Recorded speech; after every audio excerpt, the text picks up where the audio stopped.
Achibale. Amwene ndabwera taweruka kuchito. Tsiku lathu latha bwino. Ndiye sadanonso tsiku lanu latha bwino.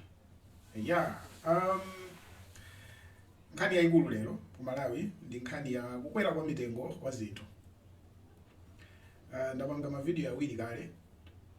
Yeah. Inayo sindikuziwa zoti vuto ndi yani. Yapangidwa restrict.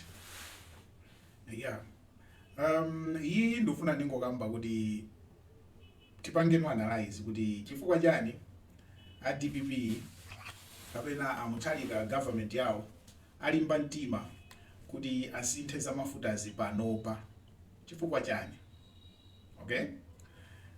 Ena ndaona ma comments pa Facebook mwanena kuti izizi akanapanga achakwera izizi ndibwezi mukudandaulaso ndibweziso mukuwapanga yani musakuwapanga defend. I understand and I agree kuti zomwezi akanapanga achakwera anthu ena DPP ndibwezi akudana nazo. That happens in political democracies where people are biased based on political values. Ma decision omwewo chifukwa yoti anapanga ndi Obama ayina Trump amadana nazo. Decision omweyo chifukwa yoti anapanga ndi Biden ayina Trump amadana nayo. Ma Democrats enaso akudana ndi ma decisions chifukwa yoti akupanga ndi Trump. That is common, that is normal. Kuzimapezeka di ma democracies momwe muli ma multi-party democracies chifukwa anthu ambiri amayendera zipani. Ku Malawi iso chimodzimodzi. Chinthu chomwecho chikanachitika boma la achakwera amene akudana nacho lero liwa ndibweza akuchisapotera. Amene akudandaula lero liwa ndibweza akuchisapotera. Chikanachitika nthawi ya achakwera. Okay? Chomwechonso chikanachitika chifukwa choti chachitika nthawi ya achakwera a DPP amene akuchisapotera pano pawo ndibweza akudana nacho. A DPP amene akuchisapotera pano ndibweza akudana nacho. That is politics. Nkhani ya fuel ku Malawi anthu ndinapangapo argue ndi anthu amene amanena kuti anthu aku Zambia amabwera kuzagula fuel ku Malawi, fuel wathu akuchipa. Ndinapangapo argue ndafotokoza bwino kuti Zambia ine ndalama yawo yamphamvu kwambiri. Ukayika $, mitengo ya fuel ikuyika $, muzaona kuti wa ku Malawi yeso kuti ndochipa yani. Kuti yese mwike $, wa ku Malawi kuti ndochipa. Komano chifukwa choti Zambia currency yake ndi yamphamvu akayika $, olo akayipanga convert ku Malawi kwacha ndikugulira Malawi kwacha, they might find ours to be cheaper depending on my prices yake. Anyway, chimene ndofuna ndiyankhe ya panchonena kuti DPP apangiranje zimenezi. This is a necessary evil. There is nobody who can fix the economy ya Malawi without having to do or to make some hard decisions on in a good open country. Nobody. Okay? Nobody can fix the economy of Malawi, fix the currency of Malawi without going through painful period. You know before kufika pabwino. Nobody can do that. Zambia, ask your Zambian friends. They didn't just get to where they are. Anavutika, anadandaula, anasintha maboma.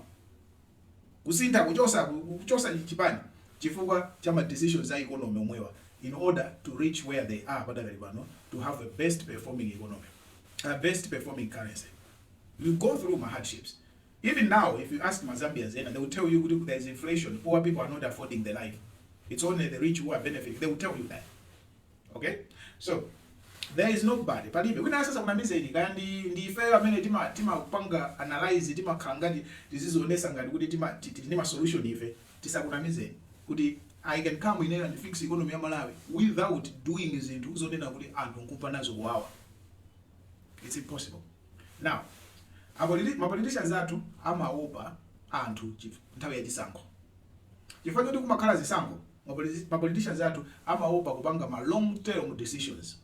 Ma decisions onena kuti ali ndi ma long term benefits. Chifukwa amaopa kuti anthu akamva kuwawa panopa atichosa mboma. Ikamaza fika long term ija ifata atichosamo. So that's what happens. Okay? So DPP yapanga decision at the best time. You can see this is just first year yawo. Sina test the first year. 200 days sinati half sinafika. Abangiratu ma decision ovutawa. Ndicho linga choti anthu ngati uli mudandaula pano pamwe atukwana padakali pano. Koma kukamadusa 1 year 2 years zimene zizayiwalika. Zinthu zidapanga stabilize. Mafuta adapanga stabilize. Forex idapanga stabilize. Kandalama kadayamba kuoneka anthu muzayiwala. Okay? Malo moti azipanga zokusangalatsani economy ili very wounded. Okay? Economy ili very wounded. Ndiye chaka choyamba chiduse, chaka chachiwiri chiduse, chaka chachitatu. Ndiye kamati ino kuyandikira kuchisankho azapangeno ma decision ovuta. Anthu azamva kuwawa then campaign idayambika. Azalusa chisankho. Muona eh? So this is decision yomwe yapangidwa kumayambiriro. It is one it's kuti anthu amene apangawa ali nzeru akuganiza. And politically you can see okay they have decided to do this panopa because all these pains that we are feeling now will go away and eventually things will be nice and people will forget we had to make my hard decisions. That's my analysis. Okay, from me watching from my stand, that's how I would analyze decision kuti yabwera chifukwa chani pa nthawi ino. And yeah, life will be hard. Life will be hard. Ndingopempha so kuti amalawi uchita malonda. Let's be reasonable. Chifukwa anthu kuti matere. Minibus imanyamula anthu 20 ndi 5 liters. Ndikukasiya kuja ndikubwerera. Ndingoyerekeza eh. 5 liters amaigula ndi 50,000 kwacha. Okay? Or let's say 40,000 kwacha agulira 5 liters. 5 liters figure 40,000? Yes, na figure. 1 liter iba 5,000 eh? Iba 5,000 eh? Okay. 5 liters aigula ni 30,000 tingodero. Kapena 20,000. Yeah, 30,000. Tingo ikaba 30,000. Chisanzo right? 5 liters aigula ni 20,000. Mini basi manyamula anthu 20 kuti 5 liters yate. Okay? Anthu 20 aja akakwera mini basi. Eh? Anthu 20 aja. Aliyese amalipira 2,000. Okay? Ulendo uja 2,000 anthu 20 minibasi amapanga 40,000 kwacha koma ikamo mafuta a 30,000 kwacha ndiye kuti wini yawo pamene kupima from mafuta awo imakhala kuti 10 bin ulendo umodzi koma chifukwa choti mafuta akwera kuti 40,000 5 liters ija yachoka pa 30,000 yafika pa 40,000 soba 5 liters ija amapezeka kuti afuna amkwezere munthu wina aliyese kuchoka pa 2,000 paja kufika pa 4,000 yomwe imakhala unfair. Reasonable muzaona kuti yomwe akwezera ija amayenera kuipanga split ndi anthu 20 yachoka pa 30,000 kufika pa 40,000 that's 10,000 ndi amayenera kuipanga split ndi anthu 20 ndikukweza ndika percentage ochepa koma amafuna amkwezere aliyese chimozimozi which nthawi zambiri zimapweteka anthu so we have to be reasonable. Kaya munimvesa chabwino.